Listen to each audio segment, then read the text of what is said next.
तो ये शायद इस चैनल का फर्स्ट वीडियो है, I mean first long video. मैं इस वीडियो में उस गोट एनिमे के स्ट्रगल के बारे में बताऊंगा जो शायद कभी एग्जिस्ट ही नहीं करता अगर ये 3 जापानीज गेम डेवलपिंग कंपनीज नहीं होते तो मैं बात कर रहा हूँ पोकेमोन के बारे में, क्योंकि पोकेमोन एज अ सीरीज होने से पहले बस गेम्स तक ही लिमिटेड था। ईयर 1990 गेम फ्रीक के फाउंडर सातोशी ताजिरी को पोकेमोन का आइडिया आता है, बट उनके पास इतने पैसे ही नहीं थे कि वो एक गेम डेवलप कर पाए। तो निंटेंडो एंड क्रिएचर्स आईएनसी ने गेम फ्रीक को फाइनेंशियली सपोर्ट किया, बट इसके कुछ कंडीशंस थे। क्रिएचर्स आईएनसी का बस एक ही कंडीशन था, गेम से आने वाले प्रॉफिट से उनको शेयर चाहिए। बड़े बड़े कंपनीज में ये बहुत ही ज्यादा कॉमन बात है। एंड निंटेंडो इसका कंडीशन बहुत ज्यादा डिफरेंट था। देखो, निंटेंडो एक ऐसी कंपनी है जो अपने गेम्स को ऐसे डेवलप करता है जो सिर्फ उनके गेमिंग कंसोल्स पे ही रन कर पाए। अब जिनको गेमिंग कंसोल्स नहीं पता, मैं शॉर्ट में समझा देता हूँ। देखो, ये एक टाइप का फिजिकल हार्डवेयर होते हैं जो सिर्फ गेम्स को रन करने के लिए बनाए जाते हैं। तो सडनली मुझे भी इनके गेमिंग कंसोल्स को एक्सपीरियंस करने का मन हुआ, तो मैं चला गया प्राइस चेक करने, और प्राइस देखने के बाद मुझे मेरी औकात दिख गई।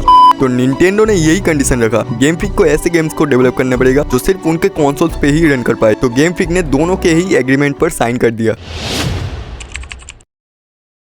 एंड फाइनली फरवरी 1996 को Pokemon red and Pokemon green नाम से 2 गेम्स को लॉन्च किया गया, जिससे गेमर्स एक दूसरे के पोकेमोन्स को ट्रेड कर पाए। गेम फ्रीक को लगा था कि पोकेमोन का आइडिया बहुत ज्यादा यूनिक है, तो ये गेम बहुत ज्यादा फेमस होगा, but they were too late to release them, क्योंकि 1994 से ही 3D गेम्स का क्रेज बहुत ज्यादा बढ़ चुका था। 3D गेम्स के कंपैरिजन में पोकेमोन के दोनों गेम्स के क्वालिटी बहुत ज्यादा लो थे, एंड इसलिए उसके सेल्स भी बहुत ज्यादा कम थे। कंपनीज को लगा उनके 6 साल की मेहनत एंड पैसे दोनों ही बर्बाद हो गए। But suddenly for a glitch games में एक मिस्टीरियस पोकेमोन रिवील हुआ, एंड जितने भी पोकेमोन रेड एंड ग्रीन के गेमर्स थे उनके थ्रू पूरे जापान में रूमर फैल गया कि गेम में एक मिस्टीरियस पोकेमोन है जो कभी नहीं दिखता। एंड स्लोली ये दोनों गेम्स ही बहुत ज्यादा पॉपुलर होने लगे, क्योंकि उन सबको उस मिस्टीरियस पोकेमोन को देखना था।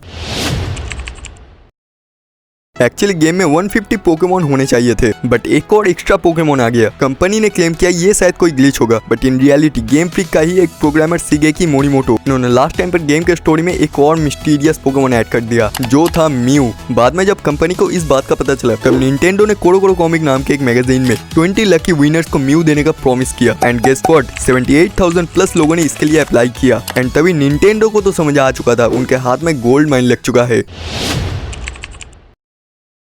निंटेंडो ने एक स्ट्रेटेजिक मूव दिया, उन्होंने अपने गेम्स को एनिमे के थ्रू प्रमोट करने के बारे में सोचा, क्योंकि गेम्स के अंदर मेन कैरेक्टर रेड था, तो सबसे पहले एनिमे के अंदर रेड को ही मेन कैरेक्टर बनाने वाले थे। बट बाद में रेड को साइड करके गेम फ्रीक के फाउंडर सातोशी के नाम पे रख के मेन कैरेक्टर को रीडिजाइन किया गया। जिन लोगों को इसके बारे में पता नहीं है, मैं बता देता हूँ, जापानीज में एस का नाम सातोशी है, तो गेम फ्रीक ने कैरेक्टर्स को डिजाइन करके दिया। एंड एनिमे का स्टोरी लाइन ऐसे लिखा गया कि 151 पोकेमोन के नाम एंड उनके पावर सब लोग इजीली याद रख पाए। निंटेंडो ने अगेन इसके लिए फंड दिया, एंड विच स्टूडियो ने पोकेमोन को एनिमेट करना स्टार्ट कर दिया। फाइनली 1 अप्रैल 1997 को पोकेमोन टीवी पर पहली बार टेलीकास्ट होता है। बट वेट, स्टोरी इतने में ही एंड नहीं हुआ। प्लानिंग ये था कि जब जेन 1 खत्म हो जाए तब पोकेमोन सीरीज को बंद कर देंगे, बट एनिमे फैंस को पोकेमोन बहुत ज्यादा पसंद आ गया, तो कंपनीज ने डिसाइड किया कि अब पोकेमोन का न्यू जनरेशन के साथ साथ न्यू पोकेमोन्स को भी ऐड किया जाएगा। एंड तब से लेकर आज तक अभी भी पोकेमोन ऑनगोइंग पर है। हालांकि पोकेमोन होराइजन में एस नहीं है, लेकिन उसके कमबैक के पॉसिबिलिटीज है। तो अब से तुम जब भी म्यू को देखोगे ये मत सोचना कि ये बस एक मिथिकल पोकेमोन है, क्योंकि म्यू एक ऐसा ग्लिच था जिसने हाथ पकड़ के पूरे जनरेशन को अपने पीछे भगाया। आज के टाइम पर पोकेमोन सिर्फ एक एनिमे तक ही लिमिटेड नहीं है, इसके बहुत सारे movies, games, merchandise, expensive card, even theme parks भी है। $115 बिलियन